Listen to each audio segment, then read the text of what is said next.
Good morning everyone, welcome to knowledge account. আমি কুন্তল মাহিন্দার তোমাদের সাথে ডিসকাস করব 22 অগস্ট 2024 এর ডেইলি কারেন্ট অ্যাফেয়ার্স, তার সাথে সাথে রিলেটেড স্ট্যাটিক জিকেগুলো। দেখো, গত একদিন আগে আমি তোমাদের জানুয়ারি থেকে জুলাই 2024-এর সেরা বাছাই করা কারেন্ট অ্যাফেয়ার্সের ম্যারাথন ক্লাস করিয়েছিলাম, 3 ঘন্টার ক্লাস, যেখানে তোমাদের জানুয়ারি থেকে জুলাই টপ মোস্ট ইম্পর্টেন্ট কোয়েশ্চেনগুলো নিয়ে ডিসকাস করা হয়েছে। এগুলো ডেইলি কারেন্ট অ্যাফেয়ার্সের প্লেলিস্টেই আছে এই ক্লাসটা। তোমরা ওখান থেকে এই ক্লাসটা অবশ্যই সবাই অ্যাটেন্ড করবে, যারা যারা upcoming SSC, WBP, KP, PSC বা রেলওয়ে পরীক্ষা দিচ্ছ, তাদের সবার জন্য এই ভিডিওটা গুরুত্বপূর্ণ। এবং এখানে যে প্রশ্নগুলো আলোচনা করা হয়েছিল সেগুলো তোমাদের নলেজ অ্যাকাউন্ট অফিসিয়াল অ্যাপে টেস্ট সিরিজ সেকশনে জানুয়ারি থেকে জুলাইটা মক টেস্টের জন্য সম্পূর্ণ ফ্রিতে অ্যাড করে দেওয়া হয়েছে। তোমরা ওখান থেকে গিয়ে সবাই প্র্যাকটিস করতে পারবে। এখানে দেখো অ্যাপে এই যে টেস্ট সিরিজ অপশানটা রয়েছে, এখানে গেলেই তোমরা টেস্ট সিরিজটা ওখান থেকে অ্যাটেন্ড করতে পারবে। আর ইবুকে এলে তোমরা এর যে A4 সাইজ পিডিএফটা সেটা কালেক্ট করে নিতে পারবে। ইবুকে গিয়ে ইয়ারলি কারেন্ট অ্যাফেয়ার্সের মধ্যে তোমরা এই পিডিএফটা কালেক্ট করতে পারবে। এখানে তোমাদের একটা পাসওয়ার্ড চাইবে পিডিএফটা ওপেন করার জন্য। সেক্ষেত্রে নিজেরা অ্যাপে রেজিস্টার করার সময় যে মোবাইল নাম্বার দিয়ে রেজিস্টার করবে, সেই মোবাইল নাম্বারটা পাসওয়ার্ড হিসেবে সবাই ইউজ করে নেবে। এই বইটাতে 2024 জানুয়ারি থেকে জুলাই top most important selected current অ্যাফেয়ার্সগুলো ছাড়াও আরও 68টা স্ট্যাটিক জিকে টেবিল রয়েছে, যার মধ্যে 24টা রয়েছে কারেন্ট অ্যাফেয়ার্সের স্ট্যাটিক জিকে টেবিল। বাদ বাকি 68 পর্যন্ত এখানে তোমাদের অন্যান্য স্ট্যাটিক জিকের টেবিল রয়েছে, যেমন ভারতের ধ্রুপদী নৃত্য তালিকা, নৃত্যশিল্পী, এখানে তোমরা দেখতে পাচ্ছ এই তালিকাগুলো সবকটা রয়েছে এই পিডিএফটায়। আর একদম শেষে জানুয়ারি থেকে জুলাই মাসে সেরা কারেন্ট অ্যাফেয়ার্স প্রশ্ন উত্তর স্ট্যাটিক জিকের সাথে। তো এটা তোমরা ইবুকে গিয়ে ইয়ারলি কারেন্ট অ্যাফেয়ার্সে গিয়ে কালেক্ট করে নিতে পারো। দেখো, প্রথম প্রশ্ন আজকে আমাদের কি আছে। সম্প্রতি প্রয়াত রাকেশ পাল ভারতীয় কোস্টগার্ডের কততম ডিরেক্টর জেনারেল ছিলেন? রাকেশ পাল সম্প্রতি প্রয়াত হয়েছেন, যিনি ছিলেন কোস্টগার্ডের 25তম ডিরেক্টর জেনারেল। ভারতীয় কোস্টগার্ড ডিরেক্টর জেনারেল রাকেশ পাল হৃদরোগে আক্রান্ত হয়ে মারা গেছেন। ইনি গত বছরে 19শে জুলাই ভারতীয় কোস্টগার্ডের 25তম ডিরেক্টর জেনারেল হিসেবে দায়িত্ব গ্রহণ করেছিলেন। নেক্সট কোয়েশ্চেন, সম্প্রতি HCL টেকনোলজিজের নতুন চিফ ফিনান্সিয়াল অফিসার বা CFO হিসাবে কাকে নিযুক্ত করা হয়েছে? শিব ওয়ালিয়া HCL টেকনোলজিসের নতুন CFO নিযুক্ত হয়েছেন। শিব ওয়ালিয়া প্রতীক আগরওয়ালের স্থলাভিষিক্ত হচ্ছেন, অর্থাৎ এর আগে ছিলেন প্রতীক আগরওয়াল।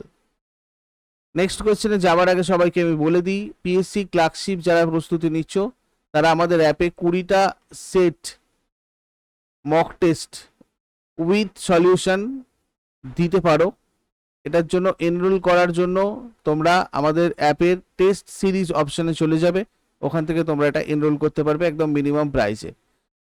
যারা যারা অলরেডি ক্লার্কশিপ ব্যাচে ছিলে তাদের জন্য এগুলো সম্পূর্ণ ফ্রি। 20টা মক টেস্ট তোমরা নিজেদের ব্যাচে গিয়ে টেস্ট সিরিজ অপশানে গেলেই পেয়ে যাবে। এছাড়া এখন যদি কেউ ডাব্লিউবিপিএসসি ক্লার্কশিপের প্রিলিমিন ইন্টিগ্রেটেড ব্যাচে জয়েন করতে চাও বা ডাব্লিউবিপি কেপির যে কোনো পরীক্ষার জন্য ফাউন্ডেশন কোর্স পরিবর্তন ব্যাচে জয়েন করতে চাও, যেখানে তোমাদের চ্যাপ্টার ওয়াইজ প্রত্যেকটা সাবজেক্ট কভার করা হয়েছে ইন ডিটেলস, তার সাথে প্রত্যেকটা চ্যাপ্টারের এমসিকিউ এবং প্রত্যেকটা চ্যাপ্টারের মক টেস্ট, তার সাথে সাথে ফুল লেন্থ টেস্টও তোমাদের এখানে ব্যাচগুলোতে রয়েছে। আর এগুলো ছাড়াও নতুন যে ব্যাচগুলো চলছে এখন, এসএসসি ফাউন্ডেশন ব্যাচ প্রাপ্তি, রেলওয়ে ফাউন্ডেশন ব্যাচ বুলেট এবং এসএসসি রেলওয়ে কম্বো ব্যাচ, এইগুলোতে জয়েন করার জন্য তোমাদের স্পেশাল কুপন কোড রয়েছে, যেখানে তোমাদের SSC 24 কুপন কোড ইউজ করলে এটার ওপর আরও এক্সট্রা 200 টাকা তোমাদের ডিসকাউন্ট হবে। এই পেমেন্টগুলো সব ওয়ান টাইম পেমেন্ট। আর রেলওয়ে ফাউন্ডেশন ব্যাচের জন্য কুপন কোড RRB24 স্পেশাল 200 টাকা ডিসকাউন্টের জন্য। আরও ডিটেলস জানা থাকলে তোমরা স্ক্রিনে একদম নিচের দিকে যে মোবাইল নাম্বারটা রয়েছে 9593430522, সেখানে গিয়ে হোয়াটসঅ্যাপ অথবা কলে ডিসকাস করে নিয়ে তারপরে জয়েন করে নিতে পারো। এছাড়াও ইন্ডিভিজুয়ালি তোমাদের মানে ইংরাজি ফাউন্ডেশন, জেনারেল স্টাডিজের ফাউন্ডেশন, জেনারেল সায়েন্সের ফাউন্ডেশন, ম্যাথের ফাউন্ডেশন, এগুলো অ্যাভেলেবেল রয়েছে নলেজ অ্যাকাউন্ট অফিসিয়াল অ্যাপে। তোমরা তোমাদের প্রয়োজন মতো এই ব্যাচগুলোতে আমাদের সাথে জয়েন করতে পারো। থার্ড কোয়েশ্চেন, জাতীয় ভূবিজ্ঞান পুরস্কার কোন মন্ত্রণালয় কর্তৃক প্রতিষ্ঠিত? জাতীয় ভূবিজ্ঞান পুরস্কার দিয়ে থাকে খনিজ সম্পদ মন্ত্রণালয়। একটু আমরা দেখে নেব এই পুরস্কার সম্পর্কে। এটাকে এখন বর্তমানে বলা হয় ন্যাশনাল জিও সায়েন্স অ্যাওয়ার্ড। কেন্দ্রীয় খনি মন্ত্রক জাতীয় খনিজ পুরস্কার হিসাবে 1966 সালে জাতীয় ভূবিজ্ঞান পুরস্কারটা প্রতিষ্ঠা করেছিল। তারপর 2009 সালে এর নাম পরিবর্তন করা হয় এবং রাখা হয় ন্যাশনাল জিও সায়েন্স অ্যাওয়ার্ড। এই এটা ভূবিজ্ঞানের প্রাচীনতম এবং সবচেয়ে মর্যাদাপূর্ণ পুরস্কারগুলোর মধ্যে একটা হিসাবে বিবেচিত হয়। বার্ষিক জাতীয় পুরস্কার 3টে ক্যাটাগরিতে দেওয়া হয়: লাইফ টাইম অ্যাচিভমেন্টের জন্য জাতীয় ভূবিজ্ঞান পুরস্কার, জাতীয় তরুণ ভূবিজ্ঞানী পুরস্কার আর ন্যাশনাল জিও সায়েন্স অ্যাওয়ার্ড। খনিজ আবিষ্কার এবং অনুসন্ধান, খনিজ প্রযুক্তি এবং খনিজ উপকারিতার মৌলিক বা প্রযুক্ত ভূবিজ্ঞানের কৃতিত্বের জন্য এই পুরস্কারটা দেওয়া হয় কোনো ব্যক্তি বা দলকে। তারপরে কাকে national Jio science life time achievement award 2023 দেওয়া হয়েছে? তাহলে national Jio science life time achievement award দেওয়া হয়েছে প্রফেসর ধীরাজ মোহন ব্যানার্জিকে। রাষ্ট্রপতি দ্রৌপদী মুর্মু 20 আগস্ট 2024 নিউ দিল্লিতে রাষ্ট্রপতি ভবনে একটা অনুষ্ঠানে বিজয়ীদের মর্যাদাপূর্ণ 2023 জাতীয় ভূবিজ্ঞান পুরস্কার প্রদান করেছে। প্রফেসর ধীরাজ মোহন ব্যানার্জি ইমেরিটাস বিজ্ঞানী INS এর লাইফ টাইম অ্যাচিভমেন্ট অ্যাওয়ার্ড পেয়েছেন। Doctor Jitendra S distinguished mentor of the year পুরস্কারও পেয়েছেন। পাশাপাশি এটাও নোট করে রাখবে তোমরা।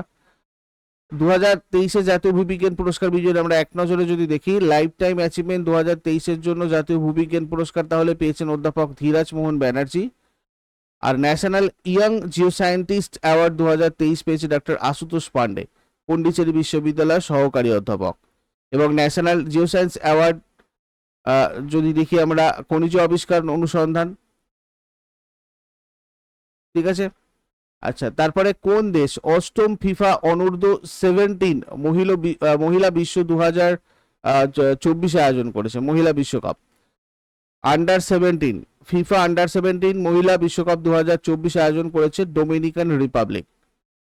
16 অক্টোবর থেকে 3 নভেম্বর 2024 পর্যন্ত ডোমিনিকান প্রজাতন্ত্রে 8টা ফিফা অনূর্ধ্ব 17 মহিলা বিশ্বকাপ অনুষ্ঠিত হবে।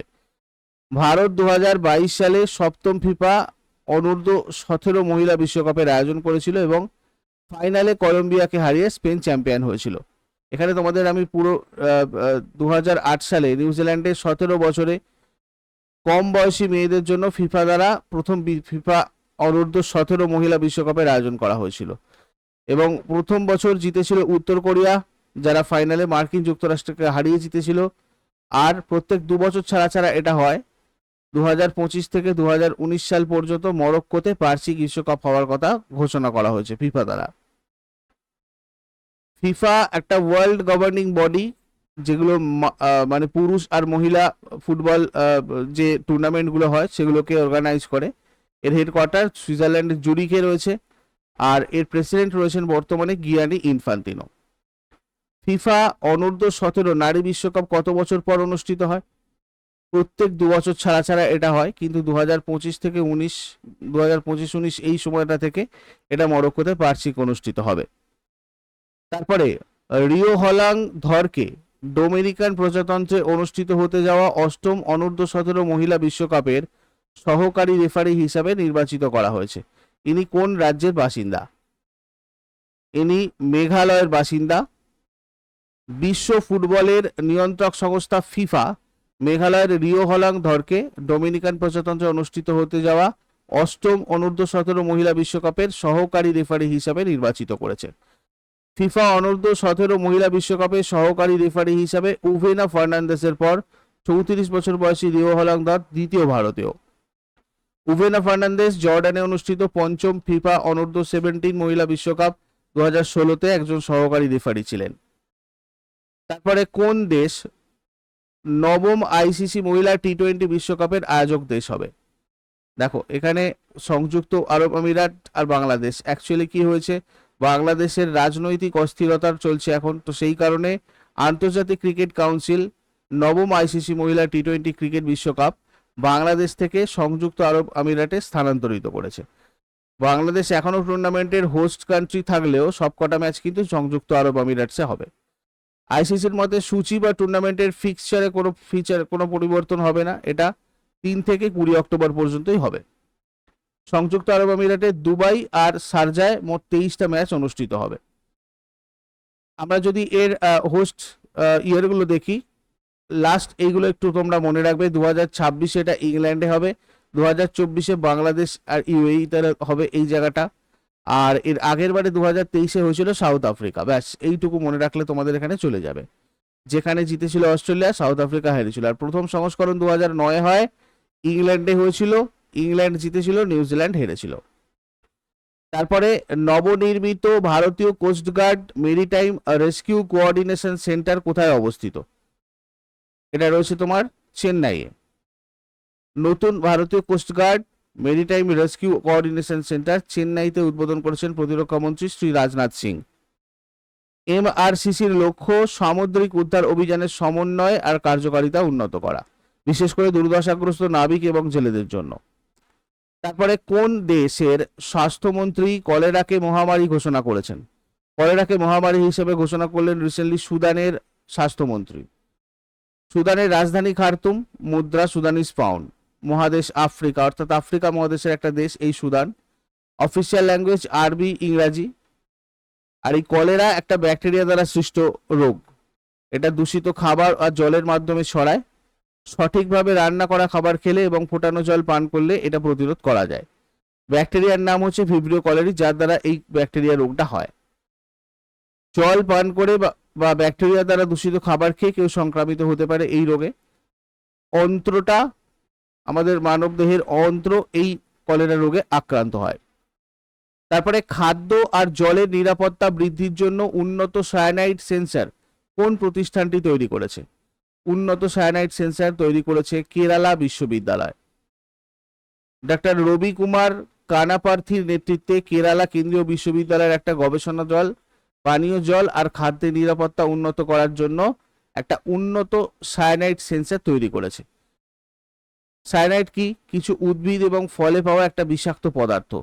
স্বাস্থ্য ঝুঁকি এড়াতে পানীয় জলে এর ঘনত্ব 0.19 মিলিগ্রাম পার লিটারের নিচে থাকে কিনা সেটা নিরীক্ষণ করা খুব দরকার। তারপরে বিশ্ব মানবতা দিবস, ওয়ার্ল্ড হিউম্যানিটি ডে কবে পালন করা হয়? বিশ্ব মানবতা দিবস আমরা পালন করে থাকি 19শে আগস্ট। মানবিক কাজ সম্পর্কে জনসচেতনতা তৈরি করতে এবং মানব হিতৈষী কাজের জন্য যারা আত্মবলিদান দিয়েছে তাদের শ্রদ্ধা জানাতে এবং স্বীকৃতি দেওয়ার জন্য প্রতি বছর এই দিনটা পালন করা হয়। এরপর আগের দিনের হোমওয়ার্কের উত্তরগুলো সবাই মিলিয়ে নাও। লোথাল রয়েছে ভোগাবা নদীর তীরে, আর পঞ্চ সিদ্ধান্তিকা যেটা, এটা বরাহমিহিরের লেখা। আর আজকে তোমাদের জন্য প্রশ্ন থাকবে, চাঁদ বিবি কোথাকার শাসক ছিলেন? বোরা গুহা কোথায় অবস্থিত? শেষকালে এগুলো কমেন্টে জানাও। চট করে আগের দিনের গুলো কুইক রিভাইজ করবো। 21 অগস্ট 2024-এর কোয়েশ্চেন, যারা যারা লাইভে রয়েছে দেখো কতগুলো উত্তর করতে পারো। প্রথম প্রশ্ন কি ছিল? কোন রাজ্য সরকার মুখ্যমন্ত্রী বাল পৌষ্টিক আহার যোজনা চালু করেছে?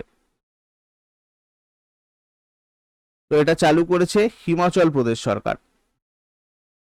তারপরে কেন্দ্রীয় জলশক্তি মন্ত্রী flood watch India 2.0 mobile application উন্মোচন করেছেন, যার লক্ষ্য সারা দেশে বন্যা পরিস্থিতির আরো বিস্তৃত এবং বিশদ বিবরণ প্রদান করা। কেন্দ্রীয় জলশক্তি মন্ত্রীর নাম কি?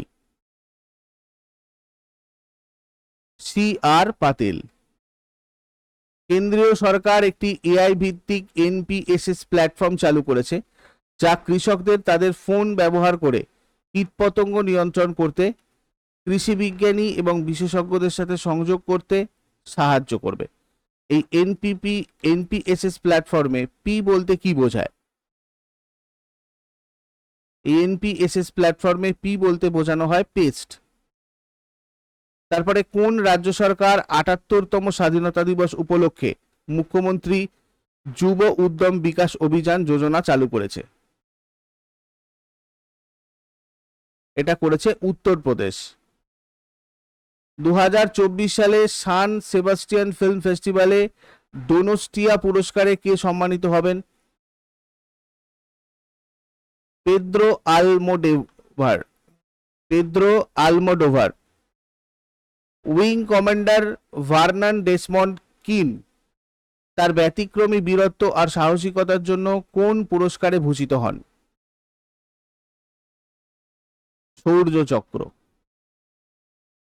17তম আন্তর্জাতিক আর্থ সায়েন্স অলিম্পিয়াড কোথায় অনুষ্ঠিত হয়েছিল?